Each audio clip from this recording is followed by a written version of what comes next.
meus irmãos e minhas irmãs. Nesta segunda meditação, nós formulamos a seguinte questão: qual é melhor, o desígnio de Deus a nosso respeito? A esta questão, a Sagrada Escritura responde de maneira progressiva. A primeira experiência que Israel fez de Deus terá sido a experiência de um Deus libertador. A primeira experiência de Deus feita pelo povo da antiga aliança seria a experiência do êxodo, da saída do Egito, o país da opressão, para a liberdade em Canaã, a terra onde corria leite e mel, depois de passarem pela legislação do Monte Sinai. Deus foi visto num primeiro momento como o libertador, o redentor de Israel. Assim foi ele considerado durante todo o período das duas monarquias, respectivamente Israel e Judá, na terra de Canaã. Somente mais tarde, quando estas duas monarquias historicamente deixaram de existir, Israel em 722 a.C. e Judá em 587 a.C. também, foi que, no exílio de Babilônia, os judeus tiveram a ocasião de comparar o seu Deus, Yahvé, com o Deus babilônico, autor da criação, chamado Marduk. No dia do Ano Novo babilonense, celebrava-se a realeza de Marduk, e uma grande procissão percorria a via sacra daquela cidade. Para a humilhação dos judeus, e como não tinham estátua de seu Deus nacional libertador, viam os vasos sagrados do Templo de Jerusalém serem conduzidos na procissão do triunfo anual de Marduk, o rei da criação. Mas, lá em Babilônia, por parte do clero judeu, começou a surgir a oposição. Não é Marduk o Deus da criação, nem como Marduk, Deus criou o céu e a terra lutando contra um inimigo opositor. Surgiram, então, em meios sacerdotais, afirmações de que o Redentor de Israel seria também o Criador de todas as coisas, o Criador do céu e da terra, o Criador do homem e da mulher. Israel percorreu um caminho inverso ao que costumamos percorrer. Nós vimos do Deus Criador para o Deus Redentor. E o nosso credo começa com o Deus Criador de todas as coisas do céu e da terra. Israel percorreu um caminho inverso.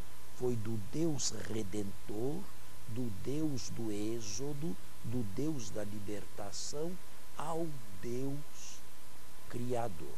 Com outras palavras, inferiu do Deus libertador o Deus Criador. Assim fazendo, o judaísmo exílico e pós-exílico mostrava aos leitores do Pentateuco, a grande obra atribuída a Moisés, que Deus criou o céu e a terra e os povoou com muitos homens e com muitas mulheres, e com 70 nações, para deste grande número e diversidade retirar um povo, Israel, que lhe pertencesse, que fosse dele, que o servisse e de quem ele seria efetivamente o Deus exclusivo, estabelecendo com eles uma aliança perpétua. No Novo Testamento, nós mais ou menos percorremos o mesmo itinerário. Os textos cristológicos mais antigos falam de Jesus como grande libertador, como grande redentor. Ele morreu pelos nossos pecados. Ele ressuscitou para a nossa justificação.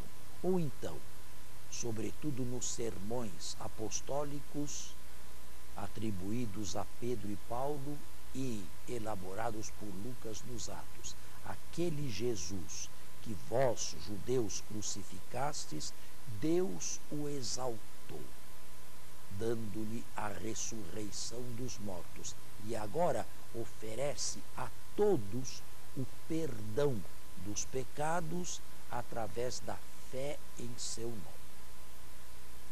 Os textos mais recentes do Novo Testamento, como o prólogo da carta aos Colossenses e também o prólogo da carta aos Efésios, falam de Jesus como Criador.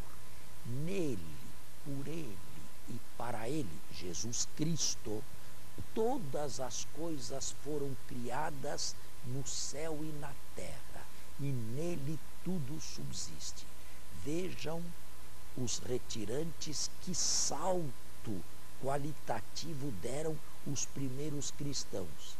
Apenas 50 anos depois da morte de um galileu aldeão de Nazaré, se escrevia que nele, por ele e para ele foram criadas todas as coisas no céu e na terra. E tudo subsiste nele, sendo ele a cabeça do corpo, que é a igreja. Aqui também o mesmo movimento que vimos no Antigo Testamento, do Cristo Redentor ao Cristo Criador, do Cristo Redentor ao Cristo arquétipo de todas as coisas. Ele não foi o primeiro a aparecer em ordem cronológica, mas é o primeiro em ordem lógica. Foi pensando nele que Deus, assim dizem estes últimos textos do Novo Testamento, criou todas as coisas e nos criou a nós também, em vista dele. Cai assim por terra aquela antiga pergunta se Jesus viria ou não aqui a este mundo, se não tivesse havido aqui o pecado como escolha desastrosa feita pelo ser humano. Se nele, por ele e para ele, todas as coisas foram criadas, inclusive nós, seres humanos, e tudo subsiste nele, é evidente que Jesus é o protótipo de toda a criação. É evidente que ele é o centro da criação. Se o pecado invadiu a humanidade e reina em muitos corações até hoje, o máximo que podemos dizer de Cristo é que, além de ser o Criador e o paradigma de todas as coisas, ele também é o Redentor, tendo-nos arrancado do nada ao ser que nos oferece, arrancou-nos também de um outro nada, o nada do pecado, a participação na sua vida de filiação divina. Nós podemos então dizer, concluindo este raciocínio, que Deus jamais criaria homem algum ou mulher alguma se não fosse em vista de Cristo. Jamais teria criado um ser humano se não fosse para inseri-lo em Jesus Cristo. Quando a Escritura no Antigo Testamento, livro do Gênesis, usando de um linguajar metafórico, falando por metáforas e símbolos, nos diz que o homem e a mulher foram colocados num jardim oriental chamado Éden. Isto aqui não deve ser entendido materialmente como se tivesse acontecido nos primórdios da existência humana, um belíssimo e riquíssimo jardim oriental. Não. Foram conduzidos por Deus para o Éden. O que quer dizer isto? No fundo, foram inseridos por Deus em Jesus Cristo. Porque, repito, Deus jamais teria criado Adão, Eva e todos os seus descendentes se não fosse para inseri-los em Cristo. Isto significa também que a suprema vocação do ser humano é ser em Cristo, o que São Paulo gostava de repetir de si mesmo e aplicar também às suas diversas comunidades, que existissem, que fossem em Cristo. Ora, ser em Cristo significa que Deus nos designou para sermos divinizados. E gostaria que esta expressão fosse bem acentuada. Ela está presente em alguns textos do Novo Testamento, como, por exemplo, a segunda epístola de Pedro, mas também a primeira epístola atribuída a João. O que significa isto? Isto significa que Deus não apenas nos quer felizes, alegres e realizados na pátria celeste, mas quer fazer de nós deuses. Atualmente, o que somos? Atualmente, nós somos animais racionais, porque temos muito em comum com os animais. Nós também nascemos de cópula sexual entre um princípio masculino e outro feminino. Nós também mamamos como os animais superiores o fazem na própria mãe.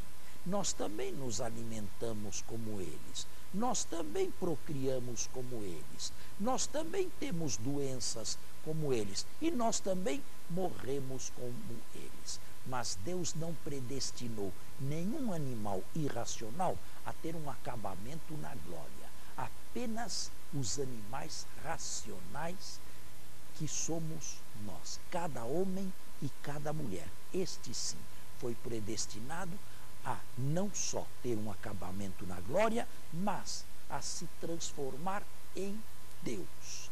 Seremos deuses nós também. E conheceremos tudo como Deus conhece todas as coisas. Não deuses por natureza, por certo, mas deuses por participação, sendo filhos de Deus no único Filho de Deus, que é Jesus, sendo membros efetivos de Jesus, que é o único Filho de Deus. Esta é a suprema vocação do ser humano, a sua divinização. Certa vez, procurou-me uma senhora que estava aflita e quase desesperada pela morte do seu marido. Queria saber a todo custo de mim se no céu, um dia, ela poderia novamente se encontrar com seu marido. Em primeiro lugar, tive dó e compaixão desta mulher, porque sofria tanto e estava num tal desespero que quase estava também trocando Deus pelo seu marido, ou imaginando que mais importante para ela no céu fosse seu marido que a própria contemplação de Deus na visão beatífica. Isto, naturalmente, era a veemência da dor, mas não tinha nada de racional e de cristão. Mas é preciso ouvir as pessoas e, sobretudo, as pessoas que estão no auge do sofrimento e da dor. A seguir, ela queria uma resposta minha. E a resposta tem que ser clara, porque nós sacerdotes devemos ensinar com clareza a doutrina.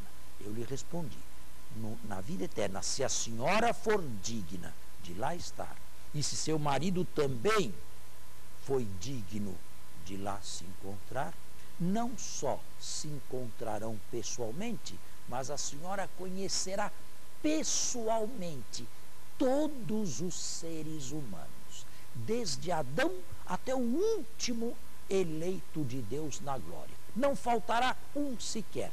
E a senhora conhecerá a todos e a cada um, com o nome pessoal de cada um, e se alegrará com as alegrias de cada um em particular. A mulher se assustava, estava assustada, mas neste mundo nós não podemos conhecer mais do que umas 100 pessoas. Como podemos conhecer todo o gênero humano e cada um em particular? Sim, respondi-lhe. Agora, isto é absolutamente impensável, mas não na eternidade, porque na visão beatífica, tornando-nos nós também deuses em Jesus Cristo, teremos a capacidade em Deus de conhecer cada um dos seus eleitos. Esta é a suprema vocação do ser humano, a sua divinização. Para voltarmos ao tema do retiro, a subida do Monte Carmelo é uma sese, é realmente uma subida. Mas esta subida, que já se inicia na terra, não terminará aqui. O topo do Monte Carmelo, do Carmelo verdadeiro, onde habita a glória de Deus, e apenas a glória de Deus, não está mais neste mundo e não está preparado para ser visto neste mundo.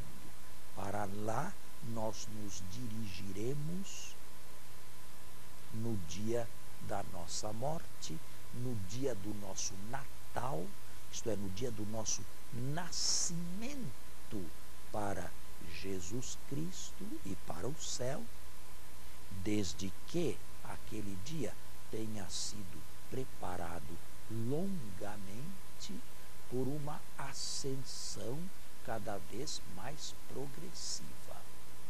E se sobe a montanha do Carmelo, alimentado, encorajado por esta visão, por esta esperança que acabo de demonstrar, alimentando-nos da palavra de Deus, não duvidando das suas promessas que superam todo o desejo, e vivendo autenticamente a nossa vocação, que é a vocação do amor. O próprio São João da Cruz dizia, já mais para o final da sua existência, a minha única tarefa neste mundo agora consiste em amar. Mas atenção, não amar de qualquer maneira, não amar com um amor meramente humano, o que não é desordenado necessariamente, mas amar com um amor recebido por Deus, recebido de Deus. Deus, quando ama alguém, infunde o Espírito Santo nesta pessoa. E este Espírito Santo, que é o amor de Deus, infundido em nós, transforma-se em dinamismo de vida e leva-nos a amar a Deus e amar ao próximo com o mesmo amor com que nós mesmos somos amados por Ele. Viver desta maneira, conceber a vida como possuindo uma única tarefa, a tarefa de amar e de amar cada dia um pouquinho mais Deus e os nossos irmãos, é o caminho mais seguro, é a subida mais direta do Monte Carmelo, onde, repito, habita a glória de Deus. Esta segunda meditação, eu a retirei biblicamente, inspirando-me, quer no livro do Gênesis e no seu capítulo 1, quer em alguns textos do Novo Testamento. Mas é preciso que nós tenhamos claramente concebido e compreendido o fim último da nossa vocação. No céu não se estará de qualquer maneira. No céu seremos divinizados. No céu seremos filhos de Deus, no único Filho de Deus. No céu estaremos plenamente vivificados, melhor, plenamente inseridos no seio da Santíssima Trindade. Aquele que era um pedacinho de madeira apenas, agora, usando a metáfora de São João da Cruz, se encandeceu, se encandece sempre mais e se torna uma só coisa com o fogo. É preciso receber esta meditação e é preciso deixar que o desígnio de Deus em Cristo para nós cale fundo, porque quando Deus nos pede sacrifícios heróicos, devemos nos comportar como Paulo, para o qual esses sacrifícios heróicos nunca faltaram na existência. Eu estou convencido, diz ele, que as tribulações deste mundo, quais? A fome, a sede, os perigos nas estradas, os perigos de falsos irmãos, os perigos de ladrões, nada ele tinha experimentado tudo. Nada, repito, pode ser comparado ao peso de glória que nos está lá preparado. Há muita gente que imagina que Deus exige, e exige tremendamente, sim. Mas a essas pessoas é preciso dizer que Deus preparou para aqueles que o amam bens tais que nós não podemos sequer imaginar. E o peso de glória que nos está reservado na pátria celeste é totalmente desproporcional a qualquer maior sacrifício que nós possamos realizar por ele neste mundo. O fim é o último na ordem da consecução, diz-nos a filosofia, mas deve ser o primeiro na ordem da intenção. e é sabedores e conhecedores do fim último que nós nos predispomos a caminhar em direção a Ele mais expeditamente e abrindo-nos mais docilmente, alegremente e agradecidamente a Deus.